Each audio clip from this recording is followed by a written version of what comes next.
Halo semuanya, bapak-bapak, ibu-ibu, sampai ke adik-adik semuanya. Kembali bersama Monica di Jerman. Hari ini kita sambil masak, sambil bincang-bincang ya.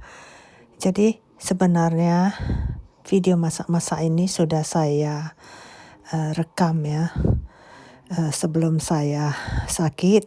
Jadi sekarang saya cuman voice over ya. Jadi hari ini resepnya gampang, daun kohlrabi dicuci bersih, lalu dikeringkan, dipotong sesuai selera. Ini saya iris-iris agak tipis ya. Terus siapin sebutir telur, habis itu ebi direndam, terus dikeringkan dan dicincang-cincang. Udah itu 1 siung bawang merah diiris tipis-tipis ya. Saya juga mau siapin brokoli buat makan malam suami ya. Jadi saya rendam di air bekas cuci beras ya. Saya baca daun kohlrabi ini sangat bagus untuk kesehatan ya. Terutama untuk akar rambut dan dia mengandung banyak kalsium. Jadi teman-teman ya, banyak orang-orang nggak tahu kalau daun kohlrabi ini ya enak kalau kita tahu cara memasaknya. Ini kameraku jatuh masuk ke dalam air rendaman brokoli. Kesenggol tanganku waktu ngambil ini centongan sendok. Jadi teman-teman kalau yang ada ikutin vlog saya terus ya, itu di video-video depan ya, itu saya ada bilang bahwa harga-harga makanan di Jerman itu naiknya banyak sekali ya. Mungkin di negara lain juga sama, di negara-negara Eropa lainnya ya. Tapi ini saya bicara di Jerman ya. Itu kemarin ya, hari Sabtu kemarin, suami ke supermarket ya. Biasanya kita beli kentang ya, 2,5 kilo itu cuma 2,5 euro. Nah, terus 2 hari yang lalu dia beli merek yang sama, kentang yang sama, 2,5 kilo, harganya 5 euro teman-teman. Terus dia beli 10 butir telur ya, yang biasa merek kita belilah. Itu harganya 1 kotak naik 20 sen. Jadi saya cuma dengar dia bilang ini ya, 2 macam ini yang saya ingat. Tapi saya nggak tanya lagi yang lain-lain. Kebanyakan naik katanya semuanya makanannya. Tambah naik lagi ya. Jadi sebenarnya sudah inflasi ya. Ini sekarang malah lebih tambah inflasi lagi. Jadi ya daun kohlrabi ini sangat membantu saya hemat untuk beli sayur-sayur. Kebetulan saya juga sangat suka dengan kohlrabi ya. Saya juga ada beli labunya. Labunya juga saya masak. Kadang saya masak kari, kadang saya parut bikin salad. Kadang juga saya tumis seperti ini caranya, enak seperti bengkoang teman-teman. Jadi daun kohlrabi ini ya, kalau dica begitu aja ya, dia itu rasanya itu di antara daun singkong sama sayur kailan teman-teman. Jadi enak sekali, manis. Nggak usah taruh kaldu lagi, cuman garam, sedikit merica, udah. Kalau ada kecap asin tambah sedikit. Nah, taruh air, ditumis sebentar, 3-5 menit udah bisa dimakan teman-teman. Jadi supaya lebih berprotein, kita tambah sebiji telur. Jadi digoreng telurnya di dalam ya, setelah ebi, bawang merah sudah wangi digonseng ya dengan sedikit minyak.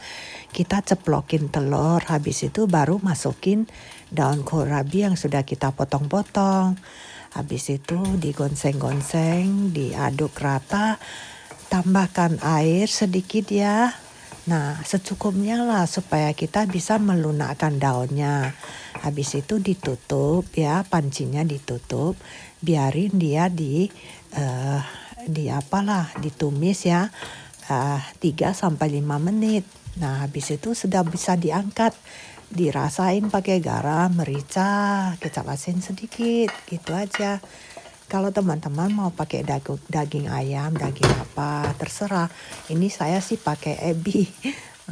Saya pakai udang kering. Kalau teman-teman mau tambahkan bawang putih atau sama ini loh jahe juga bisa, tambah bagus lagi saya kira ya, lebih enak lagi. Atau mau pakai saus tiram atau saus jamur, bisa juga. Jadi ya biasanya saya satu macam gini aja ya sama nasi putih. Itu udah saya makan, udah enak sekali teman-teman. Kalau ada cabai rawit dipotong-potong sedikit, taruh kecap asin sama ini jus lemon, tambah enak lagi teman-teman. Jadi teman-teman, sekarang ini sih saya lagi masih dalam perawatan di rumah ya setelah keluar dari rumah sakit.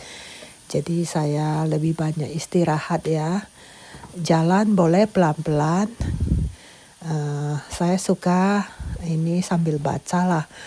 Terus kalau jalan kelamaan juga bisa pusing. Jadi saya duduk. Kalau duduk ya waktu bangkit itu juga harus pelan-pelan. Gak bisa langsung cepat-cepat berdiri gitu ya. Bisa sempoyongan gitu loh. Karena telinganya kan disumbat total yang sebelah kiri. Jadi belum seimbang teman-teman. Jadi harus hati-hati ya. Dan juga saya tidak mau kerjain pekerjaan rumah dulu yang terlalu bergerak besar ya. Jadi kalau yang lipat-lipat baju ya saya kerjain tapi enggak angkat-angkat berat sih. Jadi kebanyakan suami yang kerjain semua. Jadi suami kadang masakin saya sup mie ya. Kadang sup bihun. Nah, saya kasih tahu dia taruh apa, dia tahu sih. Nah, udah itu dia taruh telur gitu. Jadi sementara ini sih saya belum bikin video baru sih, saya belum rekam video baru. Jadi saya sebisanya pakai video yang sudah saya rekam itu, saya bincang-bincang. Jadi bisa ada update dengan teman-teman sekalian gitu. Iya, ada seorang temannya, dia telepon karena dia tahu aku sudah keluar dari rumah sakit ya. Terus dia juga subscriber dari channel saya lah. Dia ada bilang, dia lihat channel saya melonjak subscribernya itu tiba-tiba ya. Karena saya post itu sebuah mall gede mau diruntuhkan ya, jadi ditutup. Jadi dia bilang, kenapa sudah dimonetize belum? Kan sudah lebih dari 1.000 dan jam tayangannya itu sudah banyak sekali ya. Saya sih belum cek ya, saya cuma lihat memang udah lebih dari 4.000. Nah, tapi ya saya ogah-ogahan lah mau dimonetize atau enggak penting sekali. Yang penting saya bisa berhubungan dengan teman-teman sekalian. Karena saya sudah pernah bilang tujuan saya bikin vlog channel bahasa Indonesia ini bukan untuk mengejar-ngejar duit ya. Karena duit itu enggak habis dicari. Tapi ya terima kasih lah kalau bisa dimonetize ya. Temanku sih bilang semua video-videonya itu sudah dipasang iklan sama YouTube, kan sayang. Ya nggak apa-apa lah, yang dapatkan YouTube ya nggak apa-apa. Karena kan kita pakai platformnya juga gratis kan. Ya nantilah kalau ada waktu saya cari waktulah untuk baca-baca gimana cara monetize-nya ya. Karena saya nggak pernah lakukan sih. Oke ya teman-teman, sampai di sini dulu vlog saya hari ini. Semoga teman-teman menyukai resep saya yang sederhana yang dimasak hari ini, yaitu tumis kohlrabi dengan ebi sama telur dan bawang merah. Dicoba ya dan diberi komentar ya. Jangan lupa like-nya ya teman-teman. Yang belum subscribe di subscribe ya. Terima kasih.